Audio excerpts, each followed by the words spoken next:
অবশ্যই বন্ধুরা, যারা কাজে গতি আনতে পারছেন না বা দক্ষতা অর্জন করতে পারছেন না, আপনাদেরকে আমি বলবো, প্রতিষ্ঠানে যে খুব ভালো সুনামের সাথে বা দক্ষতার সাথে কাজ করে, কাজের কিছু অংশে কোনো অবসর সময়ে বা ওভার টাইম যখন তারা করবে, চেষ্টা করবেন ওখানে ফ্রি শ্রম দিতে।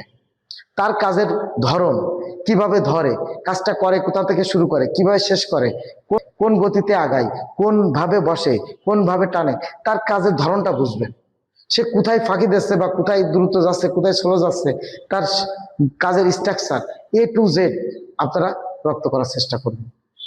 দেন তাকে আপনি মডিফাই করে নিজের মতো করেন। সে যেভাবে করবে আপনি পারবেন না, কারণ আপনি আর সে এক না, কিন্তু ধরনটা এক হতে পারে। কাজের আপনি তাকে অ্যানালাইজ করে আপনি ওকে রিফাইন করতে পারেন, নিজেকে পরিবর্তন করতে পারবেন। আশা করি যদি আপনারা দক্ষ হয়ে কর্ম করতে পারেন, প্রথমে দক্ষ না থেকেও নিজেদের ইচ্ছা শক্তি থাকে, অবশ্যই আপনি দক্ষ